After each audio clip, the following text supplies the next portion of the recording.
thinking about how some people seem to have all the success, even though they don't have any more talent or smartness than you. Wondering how you can gain an advantage? Pause, think about it with intentional thought, and consider where we go from here.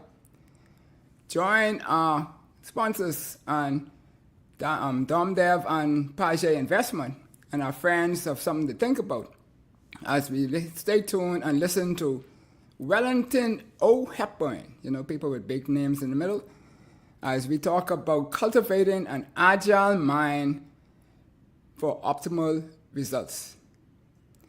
Share this. Let everybody know that you're online, and we're going to drop some real good nuggets to help us all in increasing our branding and our success rate in society. We'll be right back. Something to think about with Dale Happy Knowles.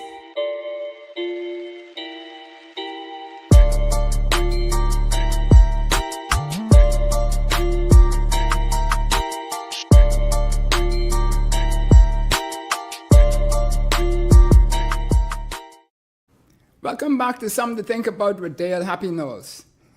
What we think, we become. What we radiate, we attract. And what we imagine, we surely can achieve. Let's change the narrative 2 for 2. So this evening, we have another special guest, a very young and energetic young man, bright mind, thinker, extraordinaire. And we will enjoy his company tonight. Wellingto O Hepburn, as he is known, and he is a senior resource leader. For some 24 years he's been in business, and you'd think that he's only 10, so, look at him there. He's worked around the world in the Canadian government, in the economic development, some offshore banking and all kinds of stuff. So he has he's broad, vertically and horizontally, and we may have known that he was the president of the Bahamas Society of Human Resources Management, and he has 1,000,001 honorifics, as I say, so he can touch on it. These people have letters behind their name that don't stop. Oh, gosh. Yes. But one I like is that he is a distinguished Toastmaster, so we have to get up and start talking and speaking, But really and truly, the big one I like is the fact is that he's the author, and he beat me to that. I got 2 books in one little corner somewhere, but I got to just figure out to get it done one day. One day we'll get that done. Make it happen, Dale. Make it happen. Yes. And many awards in his short life. Wellingto, welcome to Something to Think About. Thank you, Dale. Thank you for having me, and I look forward to today's discussion.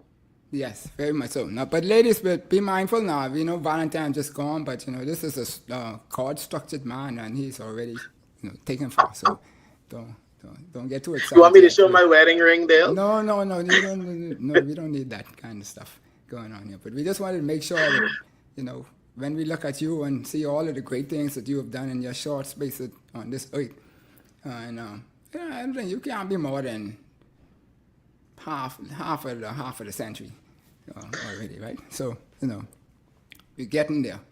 Mm-hmm. But you were my HR advisor when we first met. Yes. Back in a place that has a building that's ready to fall down, it looks. But I was new to this area in essence, and it was, I think we had something like 330 or 340 employees. Mm-hmm. The place was in a little bit of confusion, slumbering, I should say, more so than confusion. And you were assigned to me in order to help me in formulating or structurally formulating my restructuring, my redesign, everything so that we could become high performance. Yes. And we did that, and within 2 years, it was a high performance organization. And I want to publicly thank you for your support and being able to do all of that, your professionalism, your encouragement, and your faith, because you had to have faith that we was going to be able to get that project done along the way. Very much so. Yes. Thank you, Dale. You're quite welcome.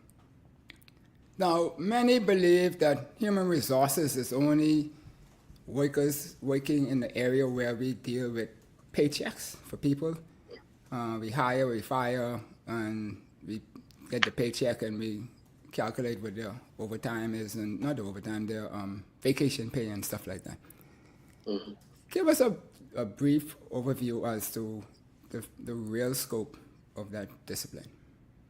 Yeah, absolutely. So, good evening, everyone. Thank you again, Dale, for having me on the show. We get it all the time, Dale. Listen, a lot of individuals feel that HR, just like you said, send them to HR, let's fire them, send them to HR, they need to be hired, send them to HR, they need to be disciplined. But HR is so much more than that. So, when we think about HR, I want us to think about the term partner. Okay. Traditional view is that HR is the police. Mm-hmm. When HR comes, everybody runs, right? Mm-hmm. But the transformative view of HR is that we are a partner. And Mm-hmm. that's like how you have different partners across the business come and sit around the C-suite table. HR should be doing the same thing. HR is there to help the organization to better understand the talent or the Okay. resources that the company has Mm-hmm. and how to optimize those resources, whether that's through recruitment, whether that's through placement, whether that's through competitive compensation programs, whether that's through training, succession.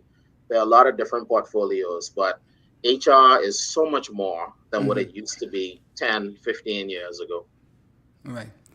So, does it require special gifts or scholarship, aptitude, and the rest to be in HR in the field, or is this something that the wider body of people out there who are seeking a career in something should be able to aspire to? Yeah, that's a good question. My response to that, Dale, would be twofold. Mm-hmm. One, if you're choosing a career, you want to make sure that your career aligns with your interest. Okay. Does Wellington have the ability to be an engineer? Absolutely. Am I interested in engineering? Absolutely not. Mm-hmm. So, can Mm-hmm. you do it? Yes, you can. If you Right. learn the principles, if you learn the policies, if you learn what effective HR management, strategic HR management looks like, you Mm-hmm. can. But you want to make sure that if you're embarking on a career, that it aligns with your long-term interests. Right. Mm. The second thing I want to say is that if you want to be in HR, you must have a heart for people Mm. every day, every day. Yeah, you can meet them. Yeah, listen, I'm telling you, you meet them or you meet employees at their best, at their Mm-hmm. worst, and everywhere in between. Mm-hmm. So you need to have a heart for people. You need to have high emotional intelligence. You need to have high relational skills, high empathy skills. Mm-hmm. And you need to just be able to know how to deal with individuals, whether Right. that's vertically in terms of managing up, whether Mm-hmm. that's down in terms of managing staff, or whether that's horizontally in terms of Right. managing your peers.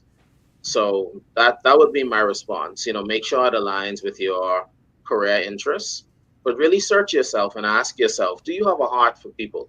Mm-hmm. Because there are, and I hope nobody flats my tire after this, but um, there are some HR folks where you can see that their heart for people, their desire for people has kind of ran out. So you Mm-hmm. want to make sure that that's something that's fresh and something that you could resonate with every day.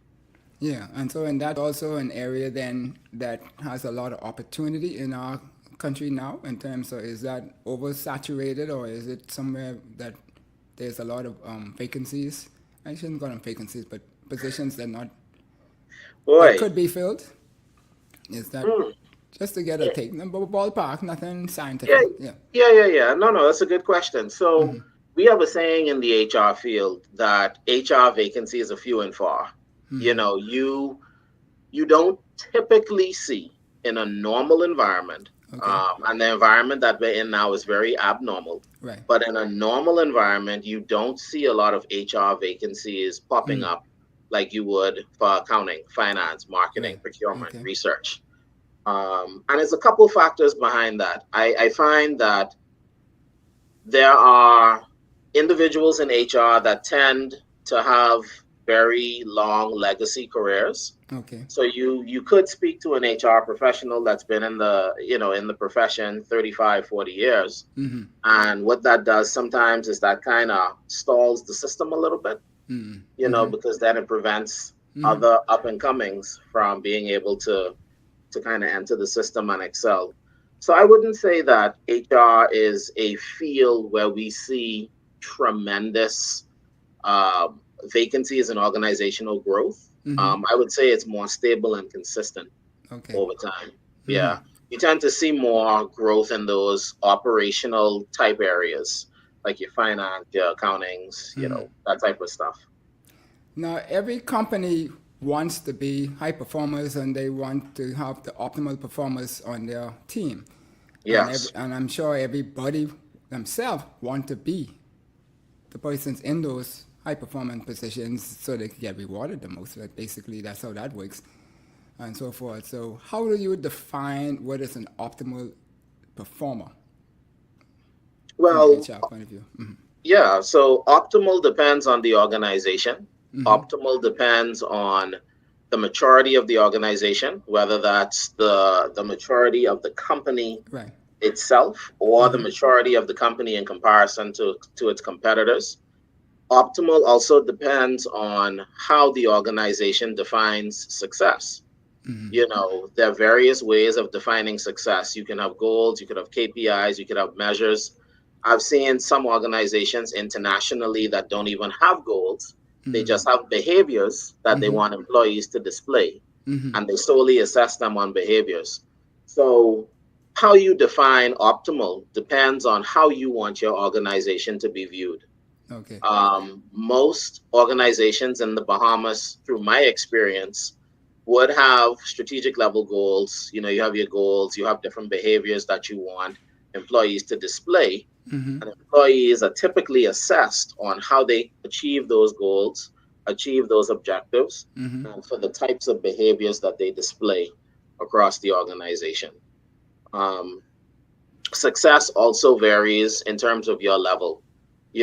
What success looks like or high performance looks Right. like for a line staff employee in comparison to an executive is night and day. Right. Right. So you also have to factor in levels and scopes of responsibility as another thing to consider. Yeah, you have individual contributors who might not be directing what happens. They just part of the engine making things move. But then you have the other ones who are part of the strategic planning and the like to make which direction. And so, Correct. what characteristics will constitute somebody if you were recruiting somebody, and so you said this person has the potential in a particular company to be a high performer for them. Mhm. What characteristics would you look for? Oh man, Dale. Are we going to be here until 10 o'clock? I'm only kidding. No, no, no, no, no, no, no, no. I'll give you a few. I'll give you a few. The research says so much. So these aren't in any particular order. This is just off the top of my head. One is curiosity. High performing individuals are curious people. Okay. They ask a lot of questions. They need to understand why. Um, and and very close to curiosity is challenging the status quo. Right. I could care less whether you've done it for 50 million gabillion years. That's irrelevant to me. What is relevant is it adding value? And Right. even if you've been doing it for 100 years and it's adding no value, we need to get rid of it. Maybe Okay. that's strong language. We need to reevaluate it Yeah, yeah. and see how it can add value. Another strong indicator of high performers is continuous learning.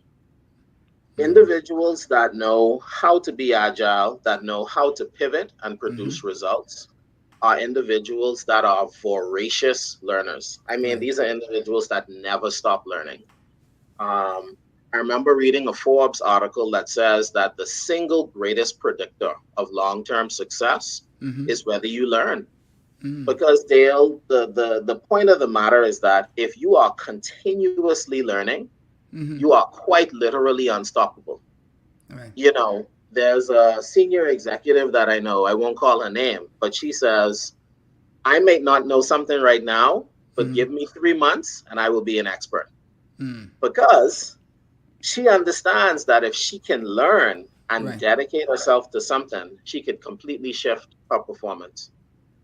Another major characteristic of high performing individuals, I feel, in this COVID environment that we live in, is this whole concept of high emotional intelligence. Mm-hmm. Um, Whether we want to acknowledge it or not, as a country, as a global marketplace, Mm-hmm.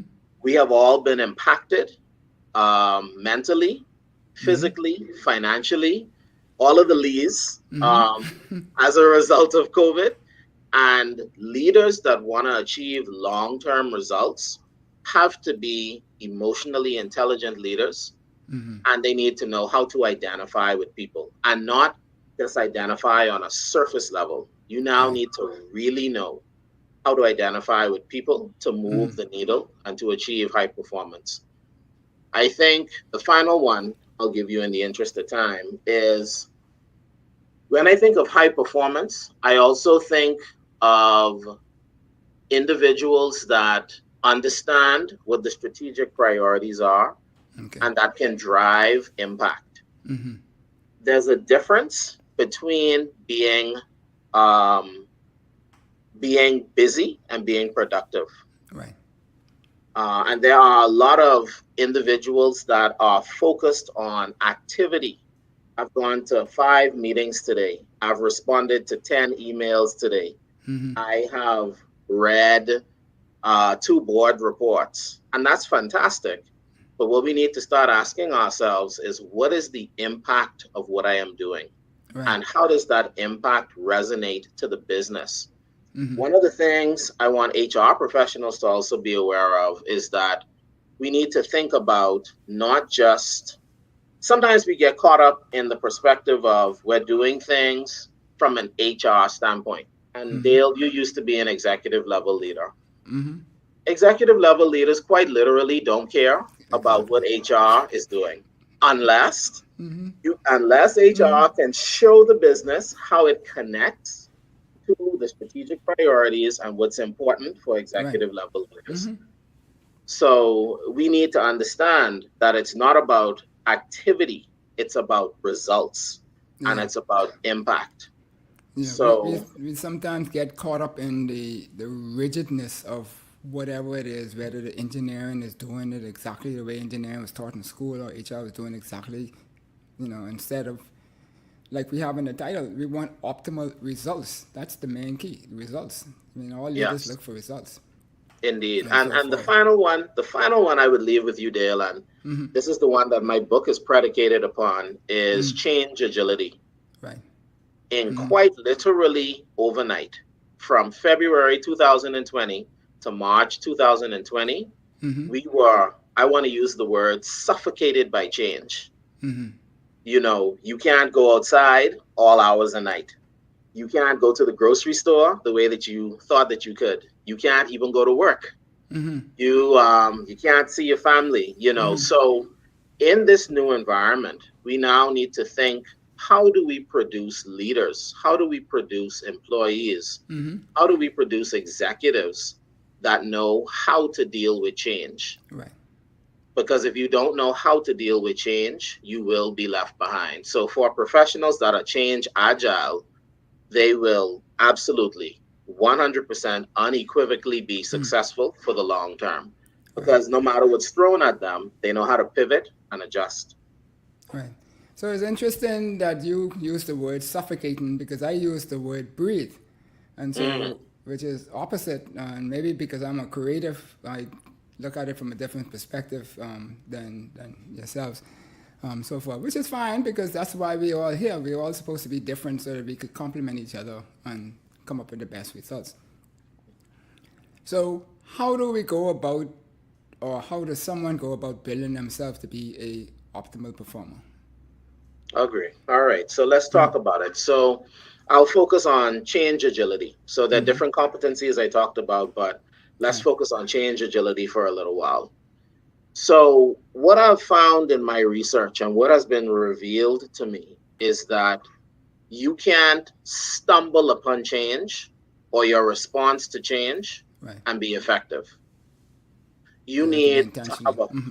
yeah, you have to be intentional. You have Mm-hmm. to have a planned, structured approach to change in order to achieve long-term results. Mm-hmm. Let's take a very simple, practical Bahamian example. I'm sure that You, everyone on this you, feed. you a prime example. Just look at Oh, what you did. But mm, anyway, go ahead. You go ahead. yeah. So let me finish this example, and then Okay. we can talk about that some more. So, how Yeah, many back of out our there. family members and friends say at the beginning of the year that we want to lose weight? Right. Everybody says it, right? Everybody says it. Everybody has strong motivation behind it. But what we lack in most instances is a plan to get it done. Right. So Mm-hmm. when we think about change, we need a model, we need an approach for how do we deal with change. Mm-hmm. And in my new book, Cultivating an Agile Mind, I came up with a 5-step approach Mm-hmm. for how we can deal with change agility. Right. Do you want me to go through those five No, we're steps? gonna go through your book after the break. Um, Sure. Maybe Okay, not that's in fine. detail, but you probably give an overview of it at this point. But we'll just pick one area and talk about And it. go from there. Sure, sure. So the 5 steps essentially says that you need to go from a place where you do environmental scanning to understand what type of changes exist. Mm-hmm. You need to assess your readiness. You need to be aware of your reaction. You need to monitor and manage your response. And Mm-hmm. then you need to be focused on results. Right. And if you can hone in on those 5 things, it helps you to boost your change agility and your ability to be effective for the long term.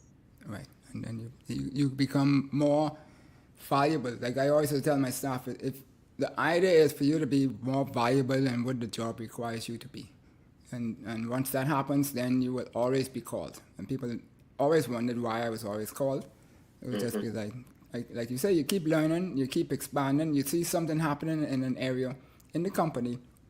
You don't know too much about it, your friends don't know too much about it. That's an opportunity for you to go and find a way to make yourself more valuable to that company by Hmm. learning that particular type of stuff Absolutely. and move forward. Excuse me. So in the book, the magic of thinking big, they talk about, and I summarize it by saying that success is 98% attitude, which is the intangibles or the mind, and 2% mechanics, which is the tangibles or the physical. We know that we train the body and we become physically elite in sports and whatever. And then we also go to church a lot, and so we become spiritually elite. Hmm. But I find we don't in the Bahamas focus too much on the mind and making our mind stronger and so forth. And your topic of being cultivating an agile mind, to me that is very powerful. And so why you chose the mind for your book?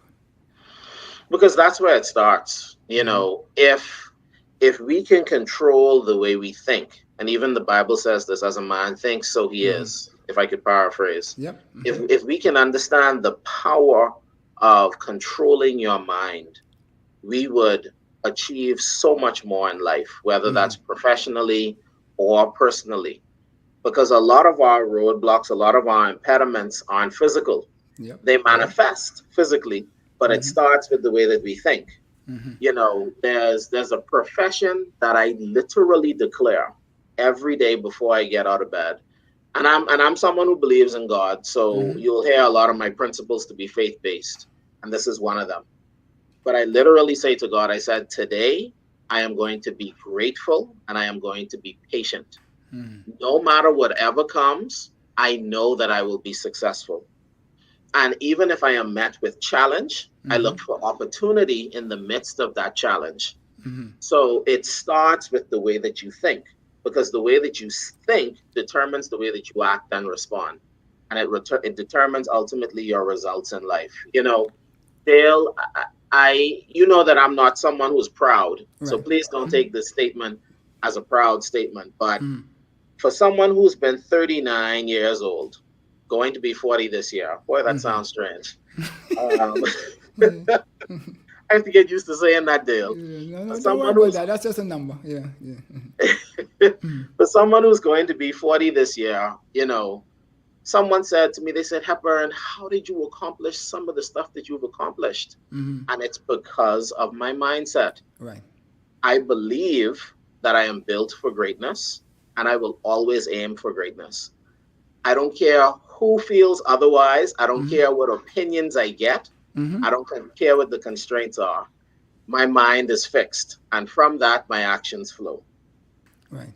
And that what you just said is what I would have seen back then and why I would have said to HR executives, don't send me nobody else. Because, Wow. I already did my homework and I view and see who were the persons there and I knew where your mind was and I figured you would be the creative type, energetic person that we needed to tackle that Goliath, if I could call it Wow. that, because 330 odd people and putting them in a space where they could perform to their maximum potential and take away the barriers that they had that was causing them to be frustrated and what have you and stuff like that. That required professional thinking and strategic thinking. And so, like you said, you and you, yeah, so I think about three of y'all were new and then some older person that I don't want any of the older ones because they've been here too long. They might have too many friends and favorites, and stuff, that kind of way. And so forth, which will give a challenge for them to be able to look at their friend and tell them, no, you got to move from this to that. That'd be a problem. Yes. Cool. Well, Wellington, we're going to take our break right here. And when we come back, we're going to dive into that special book that you put on there, the R5s. That's how you pronounce it? R5s? R5. R5 model. Yes. And so forth. We'll be right back. Sounds good.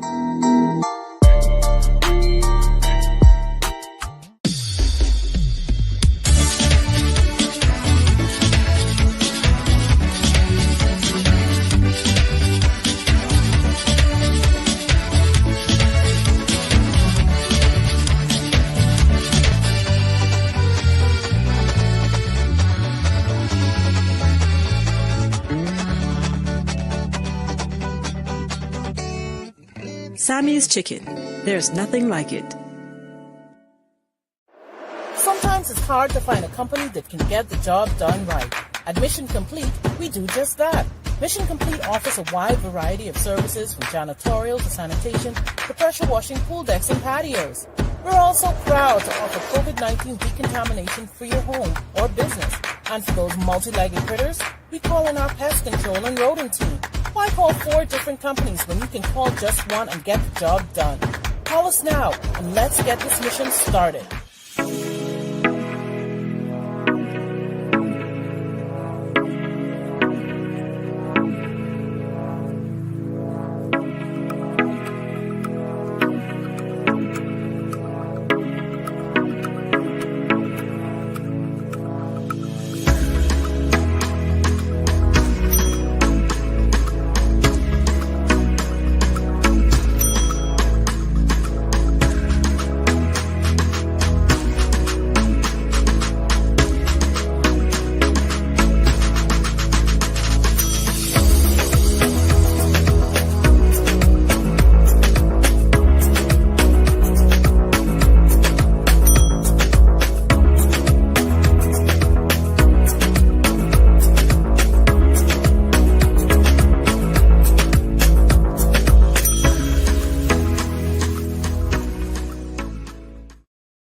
Welcome back to Something to Think About with Dale Happy Knowles. We're here with Wellington O Hepburn.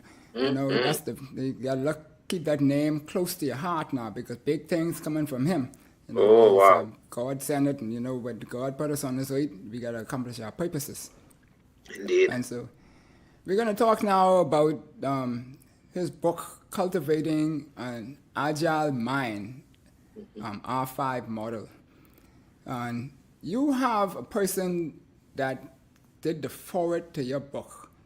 Now, I thought this person at first reading it was a friend of mine who worked for Nortel some years ago.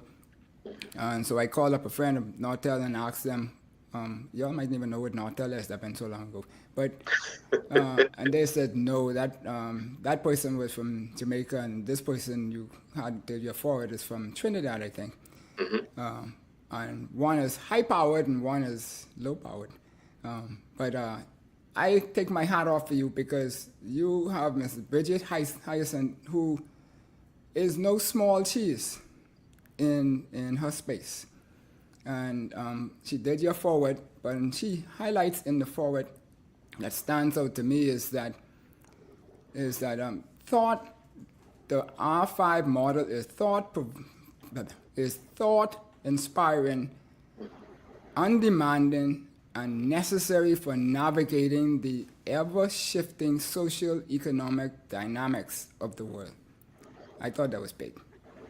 And your book covers that. For her to say something of that magnitude about your book, I can't wait to get the book whenever you get the next set of orders come in or shipments come in. So tell us about it. How was that in order to get that sort of feedback from somebody of her ilk?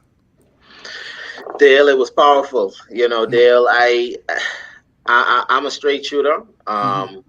I reached out to Bridget. There are some things, Dale, that I aspired to do, and I have no idea how they're going to get done. I remember telling my wife, Rose, I said, Rose, I want Bridget to write the forward for this book. And Rose looked at me. She was like, love, Bridget had sent? Like the Bridget on YouTube who has 3 million followers? I said, yeah, why not? All she could tell me is no. Like all she could say, well, two things could happen. One, she never responds to my communication, or she responds and she says no. Those are the two negative outcomes. Or she could say yes. And I remember I chased after her EA. Dale, this must have been for like 3 months. Just trying to get a response. And I remember one day her EA wrote me back late one night and she's like, Mrs. Synth said she would love to write you forward. She's read the book and it's a short book, it's only 70 pages, but the model has promise. Dale, I think I may have cried, but it was tremendous. And what it goes to show is that we just have to aim high, right? Because you never know how what you're thinking can impact the world and where it can end. So that was a great opportunity. And like you said, Bridget, if you come across the stream, I want to thank you again publicly for your support, and to thank your company publicly. But Bridget is probably one of the top 10 HR professionals worldwide. Won a tremendous amount of awards, traveling the world, speaking about HR daily. So I am tremendously appreciative of her support. Right, and so that's another nugget there, folks. And if you want, you're welcome to ask your questions and comments or online so that we'll get to address them as we go. But that's another nugget because what Wellington said just now is that he took the initiative to go and to accomplish his dream goal for his book. And so they could only say no. Oh, well, I always say that. The most that people could tell you is, no, that ain't going to hit you. Sticks and stone could break my bones, but words could never harm me, they say. Yeah. Somewhat that's true and somewhat it's not, but it's all about your attitude to me as to how you react to things. And so this book to me is about attitude. I'm not sure if that was your intent, but you try to put a formulation to a model of the activities that will cause you to become the best you that you could become. That's the way I see it. Absolutely. Is that right? Good. Absolutely. So, what inspired you, though, to write a book at such an early age? Wow. Oh, boy. That's an interesting one. So, that's a very interesting one. Dale, when I went through high school and college, I hated writing. I hated it. I hated it. There was a point in high school where when I had to write essays, I would actually cry. I would cry because I hated it. I was always someone where oratory was easy. I would literally prefer to do an impromptu presentation for an entire day. Like if someone came to me and said, tomorrow, we need for you to speak on leadership for 8 hours, I'll say, sure, cool, no problem. In comparison to writing a 10-page essay. So for me, writing was never something I wanted to do. My wife made a declaration over me. She said, love, I see you writing books. I said, me? Wellington O Hepburn? You probably mean somebody else because it ain't me. You know, she said, okay, just watch. I said, okay, yeah, we'll watch. So it ain't gonna be me. And I remember clearly when COVID hit, Dale, God gave me an idea. Sometimes I come up with ideas and I can tell when it's me, but I can tell when an idea is planted in my head. And this one was planted in my head. And God said, go write a 5-page ebook. I said, okay, God, 5 pages. Oh, all right. I can pull off 5 pages. You know, I don't like to write. I could give you 5. And I remember getting to the 5th page and I'm like, God, you set me up. Is this a book? This a book. And now here we are 70 pages later. So, you know, it was an interesting journey. And one of the things that I want to say to the viewership here again is that never limit yourself. Just because something is uncomfortable, it doesn't mean that you should not be doing it. I believe that a lot of growth happens in uncomfortable spaces. There were times when I was writing this book where I felt like giving up. You know, the emotional roller coaster went up and down almost hourly. Right. But after I published it, I'm like, okay, all right, 70 pages, not a bad start. And I kid you not, Dale, I literally have a ledger right now with the titles for my first 30 books. Wow. My second book comes out in June of this year called Elevate, ELEV and the number 8, which is a model that focuses on strategic HR management. And I have a milestone to produce 1 a year. So, you know, when you're called to do something, I believe that when we are given a vision, we're also given the provision. But if I didn't accept the vision and take that first step to try and do this 5-page ebook, then I would have never gotten to the place where I published my first book. Right. So well, you know, your good buddy who was my friend, Dr. Miles Renault, used to tell us that what how is he say it now? He said what angers you is what your purpose, what you are here purpose to do, to fix it, find a solution for that. I think he used to say something like that. Yes. And you know, he always had these nice diplomatic words and things to make you feel like you're graded in life. But so if we look at it that way, then why focus on this? You said that the thought inspired, we expect nothing. I said that thought inspiring, as what Ms. Hyson said. I said, I expect nothing less than that from you, knowing you. And he said, but ever shifting social economic dynamics. And my thing was, well, it was in HR and stuff like that. Why that topic? Why did you pick that? Why that focus? Why that focus? Because when we think about what we do in businesses, we're impacted by the larger macroeconomic environment. So, you know, if you think about COVID is, for the most part, a health-related issue. But when COVID came, it quite literally impacted everyone on the face of the planet. Yeah. The way that we maneuver, the way that we consume food, the way that we work, our recreation, our health, our peace of mind. So we now need to think about changes that may seem as though it may not directly impact us, but how can we scan the macro environment to understand what those changes are and think about what they could potentially mean for us? Right. See, and that's where we come up with on the show here. We talk about the new built environment, which has to be in an intentional environment that is built. It's not something that we can just buck our toe going this way and like water going downhill. It just follows the path of least resistance. We need to design the Bahamas to be an intentional built environment. And so when you talked earlier about those things, and I said breathe, and you were saying smother, I was like, okay, breathe, because a lot of the persons your age and below now are breathing because of COVID, in the sense that not the medical issue, but what COVID caused to happen from opening up the digital environments and the like, which is in their domain. They're now becoming a space that's been created for them, or avenue That's or true. gate or opening for to be able to do what they do best, right? And that's why I said it from that perspective. Now, some of the older persons like myself and stuff who might see something differently. Now, I'm at the bottom of the baby boomers and the top of the Generation X, and I think you at the bottom of the X and the top of the millennials, correct? Somewhere around there. Correct. That's Yeah, correct. maybe that's the commonality between the way we think. I don't know, but so are we lacking any skills and competencies in the Bahamas?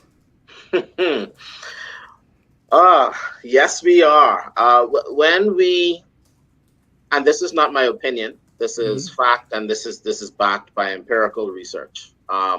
So if anyone would like to get some more of that information, I can share that with you, because it's less about my view and more about what the Now, research we say says. that not to bring anybody down, but to show, okay, if this is in areas where, from the professionals yourselves and like, see, so they would know that this is the area that they could focus on improving themselves in. That's Absolutely. why we bring it forward. Yeah, absolutely. But I just wanted your viewership to be aware that if they want more information, I can provide. But when we think about our country, there are some tremendous skills gaps. We see it in terms of what we call recruitment and sourcing from an HR standpoint. Okay. We see it from a succession development standpoint when we identify successors Right. to Okay. take on higher level roles within organizations. We even see it on the training front. When you bring out participants to train and you assume that there's a base level of proficiency or expectation, and in some instances, you're surprised. So, I don't want to get into the specifics of the skill gap, but I will say that there are some industries and some skills where there are tremendous opportunity for us as a nation to have more opportunities for proactive skill development and skill reinforcement. I would also encourage us to look at emerging markets. So we hear a lot now about the whole FX industry, all this cryptocurrency, Right. all these things that are relatively new to the Bahamas. And these markets will require skills. Some of the skills that are needed for these markets, we don't even know yet. Okay. So we now need to start having these conversations so that we can get ahead of it. We don't want it to be where we're at a place where we need capability, and let's say capability takes a year to 3 years to develop. And now if we need it now, then we're 3 years behind. So we need to start having these conversations proactively about where do we see our nation, where do we see our country, not just in the Caribbean, but in the international marketplace, and what skills do we need in order to maintain competitive advantage for the long term. Right.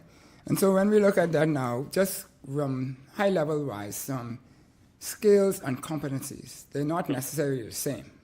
They're not. Right. And so just so people could understand what's the difference. Yeah.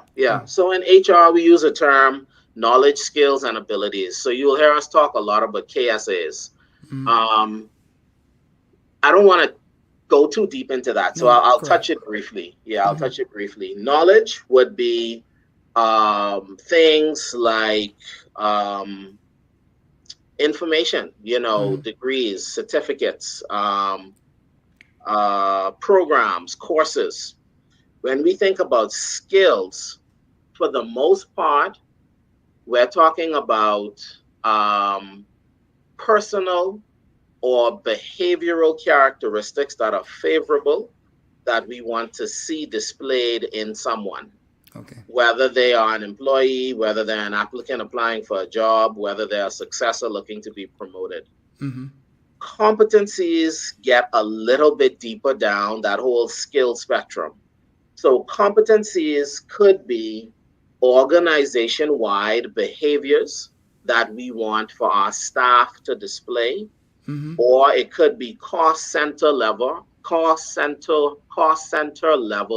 behaviors that we want staff to display. For Right. example, if you work in finance, I expect you to be technical. Right. I expect for you to know how to crunch spreadsheets. I expect for you to be comfortable with numerical calculations. If you work in marketing, perhaps I expect for you to be more extroverted. I would expect for you to know how to talk to people, Okay. how potentially even to resolve conflict, etc. When we talk about competencies, there are also individual or job level competencies that are Mm-hmm. needed within organizations. So, competency framework could go from being organization wide to cost center wide to position specific. And depending on which lens we're looking at, different behaviors could be required. Okay. Excuse me.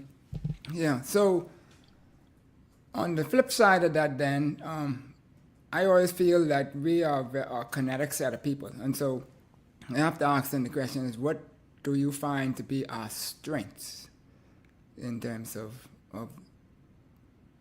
in our skill sets and competencies in the You mean just across organizations? yeah, yeah, across the board in the Bahamas. Generally speaking, if somebody was to describe and say we want to come and get somebody out of the Bahamas, what would we normally consider to be our strengths? That's a very interesting question. I've never gotten a question like that before. Well, you know, you dealing with, you should know how I go. All right, let's So, bypass that one. Go ahead then. no, I don't mind taking a stab at it. Okay. So, when I think about us as a nation, I would say skill wise, but it also depends on the level. So it's a lot of dynamics behind that one, Dale. But if I Yeah, were to let's give leave you, that one then. So let's okay, go on to the specific of you talk about the five stages of your model. I like the first one because I think in the first one is where we struggle the most. I think once we get rolling, if we could get past the first stage, then the others will move more fluently. Not necessarily as fast or whatever, but still fluently. And that first stage speaks of the reality and reach. And you said in our discussions of summarizing that change is all around us and has an impact on how we exist. We must, M-U-S-T, acknowledge change and adapt to succeed. So I give you two bombs on that, right?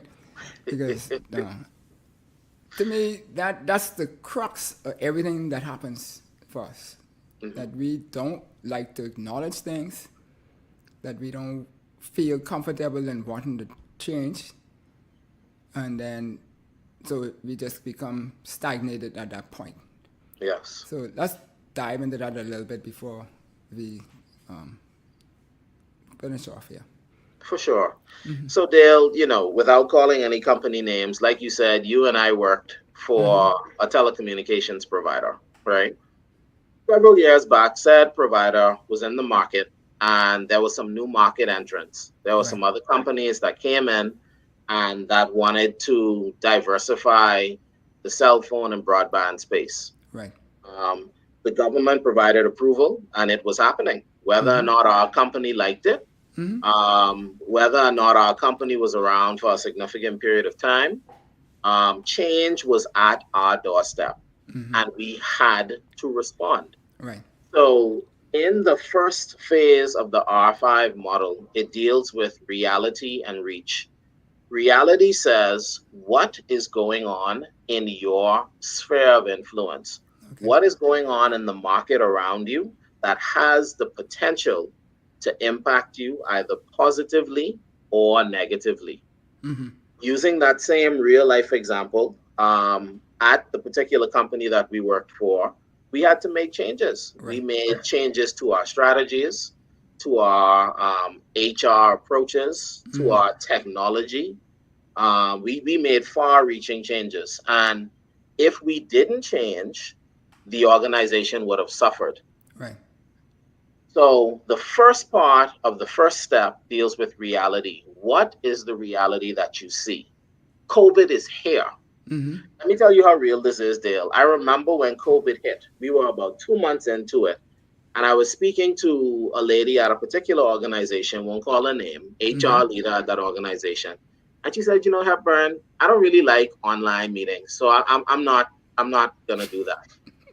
I said, okay, good luck with that. Good luck with that. Let me know how that pans out for you.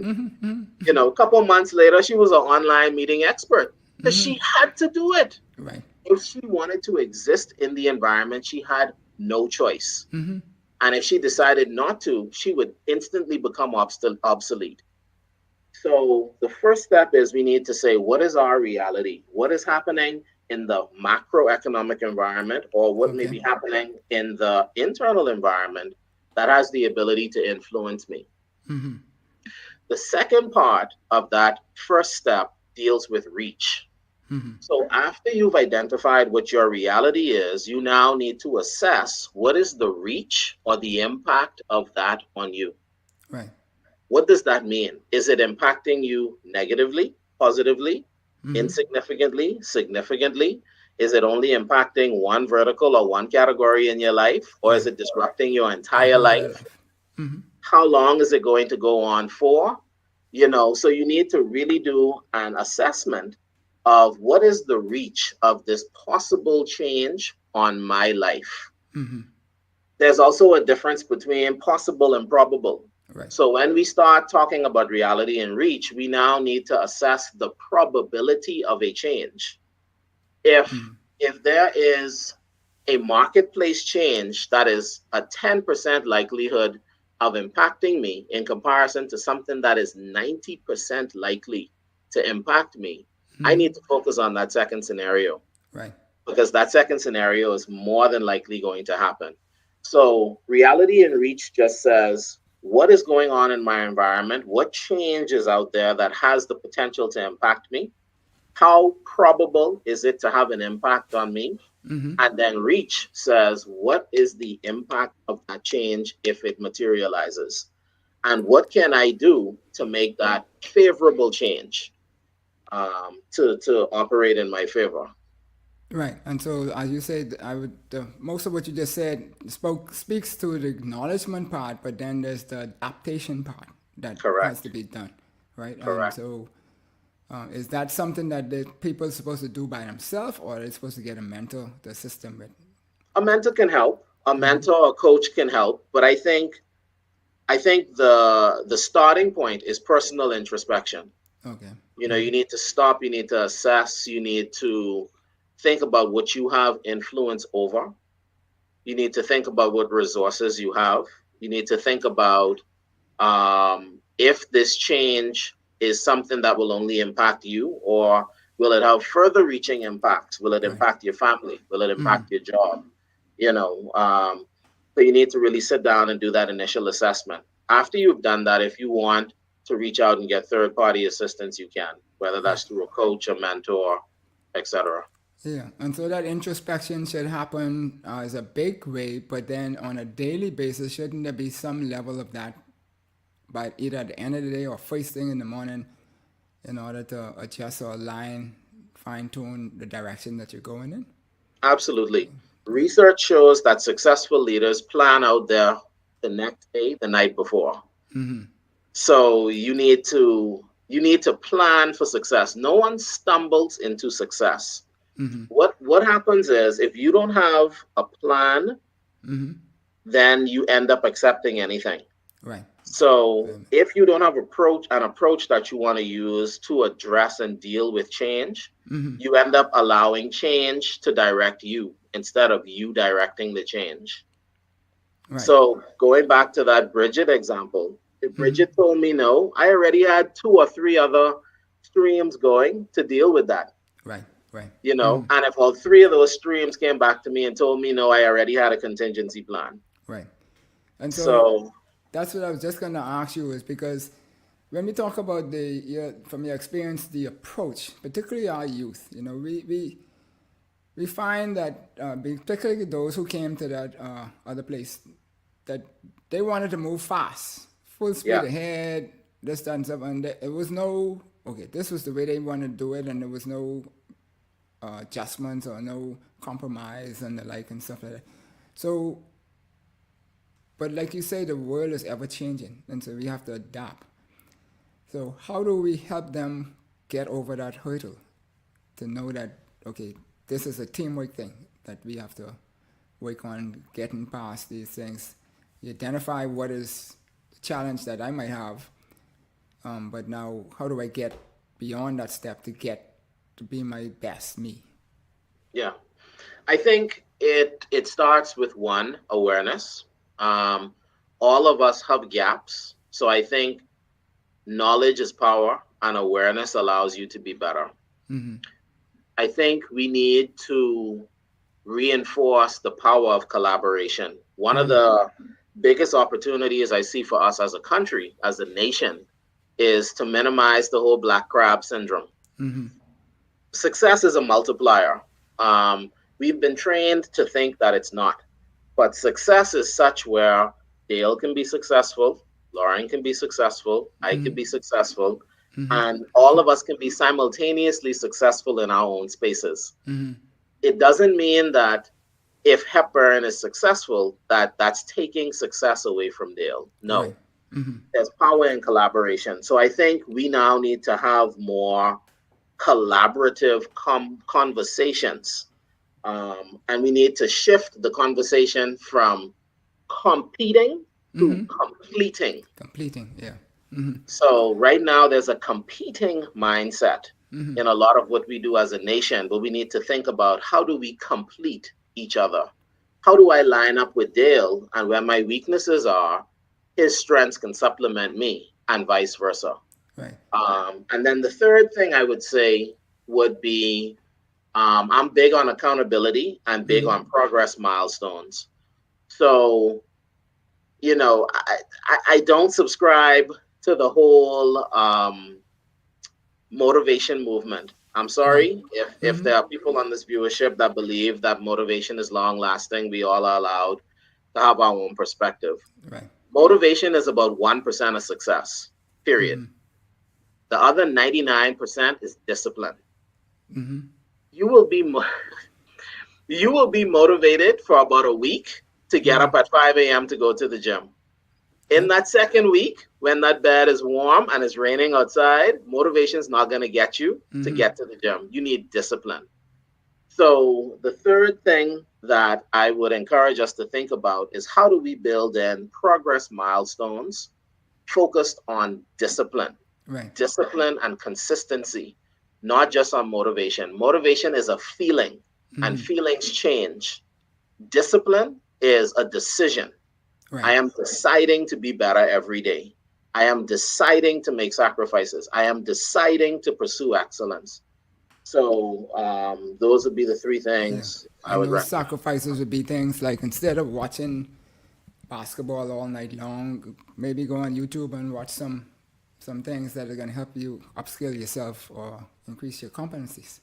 Absolutely. Right. And they don't have to be boring things because there's a lot of people out there, they're the motivational speakers or like, but you know, I always find that with motivation, everybody's motivated by new salary for a couple of days. And then after that, you forget about the new salary and you go right back into the same to do. Absolutely. But are we ready for this, Wellington? I don't think we have a choice. I think whether it's my model or someone else's model that deals with change, that's less important to me. The bigger conversation is we must do something now to become change ready. Okay. Change is at our doorstep. And for everyone that's watching this broadcast, I want you to think about, just as a simple example, think about what your life was like December 2019 in comparison to what it is right now. Think about how much change you've been through. Think about how your daily life has changed. Think about some of the family members you've lost. Think Right. about all that has transpired. And the pace of change is only quickening. Again, to use an example from our past employer, in the mobile space that we operated in, Dale, technology advanced so quickly Yeah. that the devices that we were putting out on the market were actually obsolete. Yeah. 3 to 6 months. Yep. 3 to 6 months of planned obsolescence in in products that we are selling as though they are cutting edge. That is the pace at which the world is going. And unless we have an appetite and a willingness to embrace change, um, we will be left behind. So I would strongly encourage everyone to try and become more change agile. Yeah. So, what you say to the youth out there in particular? I mean, the general public as a whole, but for particularly in the youth, in terms of their potential, knowing where we are, knowing where the social, economic, economy, and everything is going, and Mm-hmm. like if they tap into a model like yours or somebody else's, etc., as you mentioned, what would be the potential of being successful? I would say it increases your potential significantly. The single most important skill right now, check any research, is dealing with change. Okay. So we need to know how to deal with change. So my advice to the youth would be, because you said particularly the youth, Yeah. is try to build your change agility knowledge. Try to understand what that is. Try to stay ahead of the curve and understand some of the major trends that are impacting the world and the Bahamas. I would encourage you to be a voracious learner. Never stop learning. I have a personal milestone. For me, it's a major, for me, every 6 months, I aspire to complete a major educational achievement.